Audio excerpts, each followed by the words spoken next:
maendeleo ya ushirika. Oye, oye, tujenge uchumi pamoja. Oye, oye, vyama vyetu vya ushirika. Oye, oye, tujenge uchumi pamoja.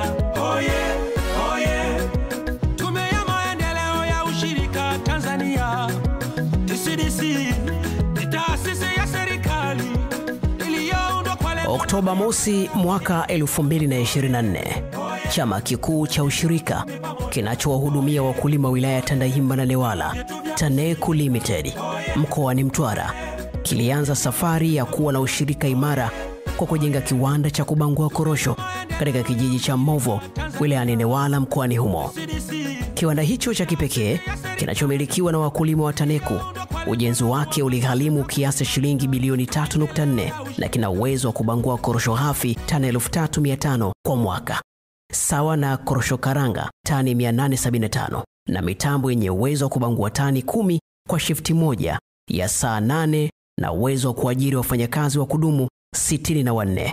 Waziri wa Kilimo Mheshimiwa Hussein Bashe ndiye aliyekuwa mgeni rasmi ambaye alikizindua kiwanda hicho, huku maelfu ya wakulima wakijitokeza kushuhudia zoezi hilo la uzinduzi wa kiwanda ambacho matarajio ya wengi ni kuona kinaongeza thamani ya zao la korosho. Kulingana na meneja mkuu wa chama cha ushirika TANECU, Mohamed Mwinguku, ameeleza kuwa chimbuko la wazo la ujenzi wa kiwanda hicho kilitokana na changamoto ya kutoimarika kwa soko na bei katika minada ya mauzo ya korosho hafi, ambapo mwaka 2018 management ilishirikiana na bodi ya uongozi walisukumwa kuibua wazo la ujenzi wa viwanda 20 vya kubangua korosho hafi katika wilaya za Tandahimba na Newala, kwa uwiano wa ujenzi wa viwanda 10 katika kila wilaya, na kwa pamoja wakakubaliana kuanza na ujenzi wa kiwanda hiki ambacho ujenzi wake ulianza Aprili 27 mwaka 2022 na kukamilika na kuanza majaribio ya mitambo ya kubangua korosho Aprili 30 mwaka 2024. Katika kutekeleza wazo hilo, tulianza mchakato wa kutafuta ardhi na mtaalamu mshauri kwa ajili ya kuandaa andiko la mradi pamoja na michoro ya viwanda vyote 20, ushauri wakati wa ujenzi, ufungaji wa mitambo, majaribio ya mashine za kiwanda, usimamizi wakati wa uendeshaji wa kiwanda na kushirikiana wakati wa kutafuta masoko ya nje kwa bidhaa zitakazozalishwa katika viwanda hivi. Aidha, mara baada ya kukamilika kwa ujenzi wa kiwanda hiki, tutaanza ujenzi wa viwanda vingine 19 vilivyobaki katika wilaya taja hapo juu, na mara baada ya kukamilika vitakuwa na uwezo wa kubangua tani 70,000 kwa mwaka. Kiwanda hiki kimejengwa na kusimamiwa kwa mfumo wa force account, na ujenzi wake umetokana na fedha za mapato ya ndani kiasi cha shilingi bilioni 1.497 na mkopo kutoka benki ya CRDB shilingi bilioni 1.93. Mchanganuo wa gharama hizo ni kama ifuatavyo: moja, ni ununuzi wa eneo la mradi, upimaji wa udongo, uandaaji wa hati na ujenzi wa kiwanda shilingi bilioni 1 na milioni 601, mitambo ya kubangua korosho shilingi bilioni 1 na milioni 486, mfumo wa umeme shilingi milioni 132 na malipo ya mtaalamu mshauri milioni 179 na laki 4.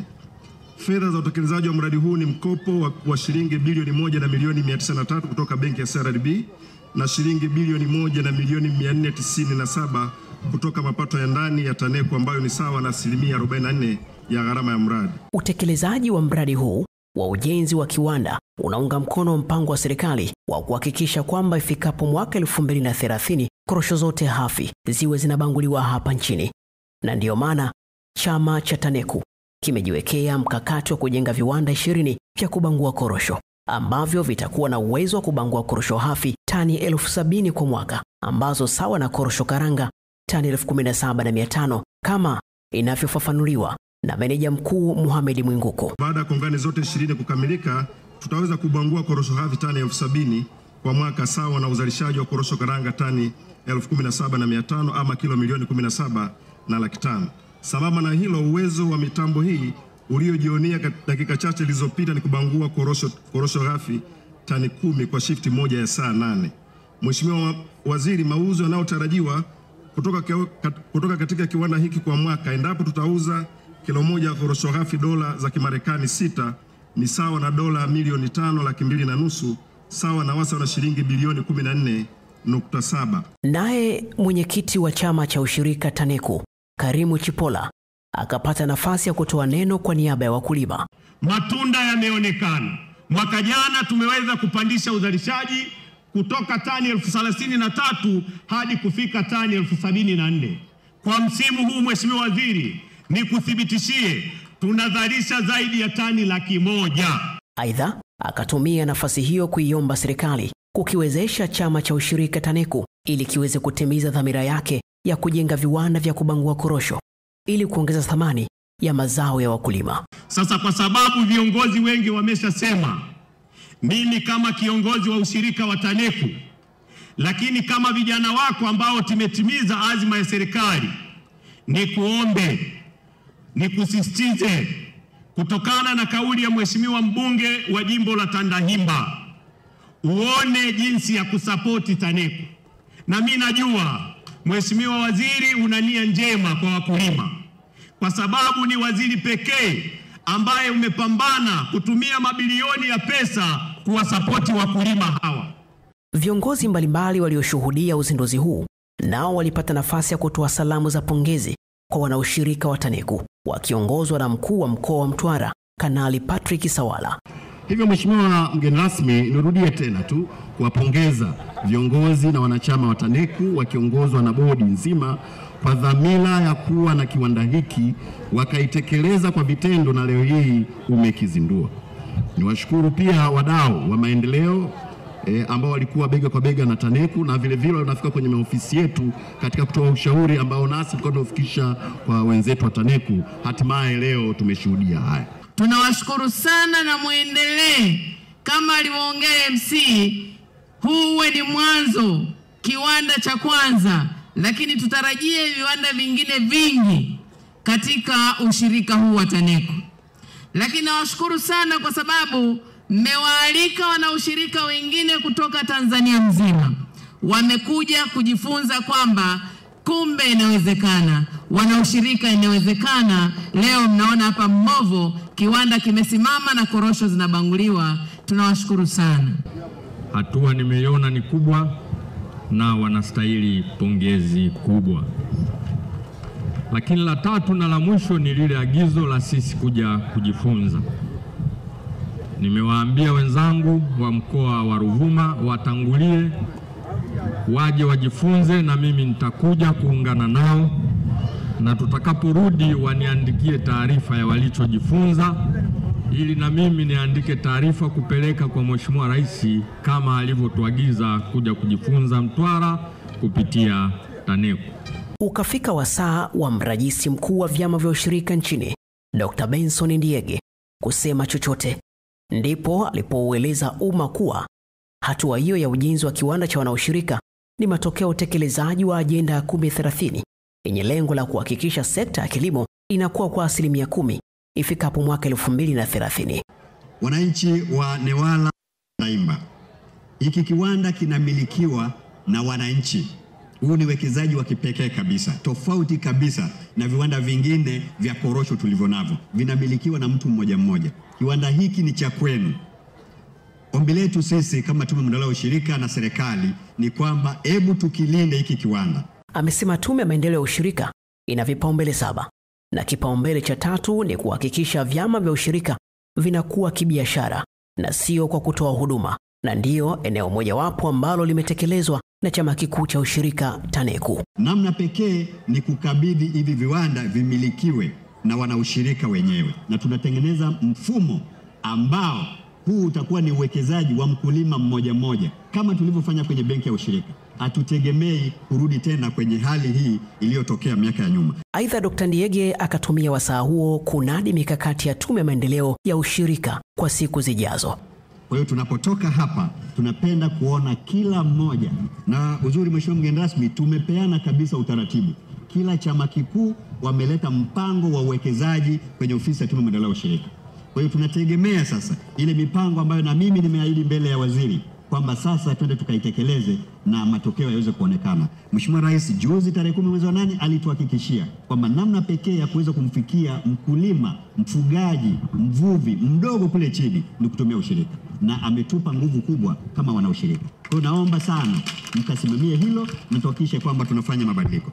Ulipofika wakati wa Waziri wa Kilimo Hussein Bashe kuzungumza na wananchi, waliojitokeza kwenye hadhara hiyo mara baada ya kuzindua na kukifungua rasmi kiwanda hicho. Alianza kukipongeza chama kikuu cha ushirika cha TANECU Limited kwa kuwa mfano mzuri wa kuonesha ushirika unaozidi kuwa imara kwa kuhakikisha uwekezaji huo wa kiwanda ni wa wakulima wenyewe, na kuelekeza kijengwe kiwanda kingine kama hiko wilaya ya Tandahimba ili kiwe tayari wakati wa msimu wa mwaka ujao, huku akitoa dira ya uendelezwaji wa tasnia ya zao la korosho kwa ujumla. Mudi simama. Tumekubaliana mwaka kesho mwezi kama huu tunazindua kiwanda kingine Tandahimba cha kuprocess tani 3,000. Tumekubaliana hapa tunajenga kiwanda cha pili cha kuprocess tani 3,000. Tunapomleta Mheshimiwa Rais kwa ajili ya kuzindua na kuweka jiwe la msingi Maranje, tunamleta Mheshimiwa Rais kwa ajili ya Cashew Nut Industrial Park ya Tandahimba, na tunamleta kwa ajili ya hapa. Aidha, akaviagiza vyama vikuu vingine vya ushirika kuweka mikakati endelevu itakayoimarisha ushirika imara wa wakulima ili kurejesha hadhi na mchango wa ushirika kwa wakulima na taifa kwa ujumla. Mkuu wa mkoa wa Ruvuma tamu kusimama, yule na meneja wake Mheshimiwa RC, tumeshapiga hesabu mimi na wao, kwa kwenye maghala safari hii watapata milioni 200, na nimewaambia kwenye mabajeti yao na makisio ya matumizi yao tunahitaji wapunguze matumizi ya kawaida, tupate shilingi milioni 600 za kwanza, tuanze kujenga kiwanda cha kuchakata korosho pale. TADB yuko hapa, mkurugenzi wa Benki ya Maendeleo ya Kilimo atafanya kazi pamoja na nyinyi. CRDB atatupa working capital, TADB atatoa mtaji wa capex na msingi wa fedha, na hizo milioni 600 nataka msimu unapoisha mnasema milioni 600 hizi hapa mnaziweka, tunaanza kujenga kiwanda cha TAMCO.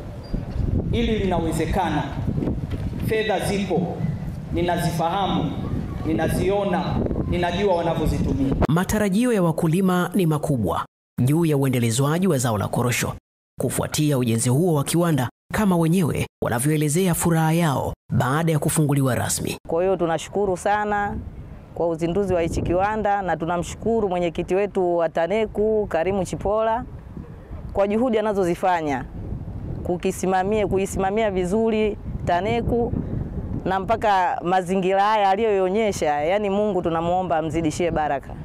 Upatikanaji wa kiwanda, naamini sekta nyingi zitakuwa zinapata ajira. Akina mama wauza mandazi, akina mama wapika nitilie, mama nitilie, hapa watauza. Bodaboda watakuwa wanawachukua watu kuwaleta hapa kiwandani. Hizo zote ni ajira ambazo zitasababishwa na kiwanda chetu.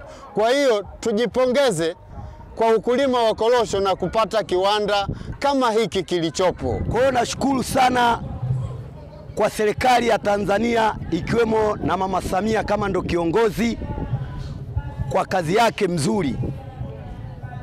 Wamepambana mpaka tunapofikia hapa, na mimi kama ni mkulima, mimi nashukuru sana kwa ujenzi huu. Nashukuru sana kwa sababu kuna ajira nyingi ambazo zinapatikana. Na kwa vile mimi niko maeneo haya karibu, baada ya uzinduzi huu naamini ajira zitaanza hapa kupatikana, watu wataanza kuajiri viongozi. Kwa hiyo naamini hata kama nitakosa kupata ajira ndani ya kiwanda hiki, nitajiajiri kwenye sehemu nyingine. Na uwezo wa kuendesha pikipiki kama bodaboda, nitachukua abiria kutoa mazingira fulani kuleta hapa. Ni mojawapo ya ajira. Nina dada zangu, nina ndugu tofauti wana uwezo wa kuja hapa kupika chakula kama ni mama ntilie. Hiyo ni mojawapo ya ajira vile vile. Mkakati wa Tume ya Maendeleo ya Ushirika nchini ni kuhakikisha kwamba vyama vya ushirika vinaongeza tija kwa kuongeza wigo wa kibiashara na manufaa ya kiuchumi kwa umma. Hadi wakati mwingine tena. Tume ya Maendeleo ya Ushirika Tanzania, TCDC.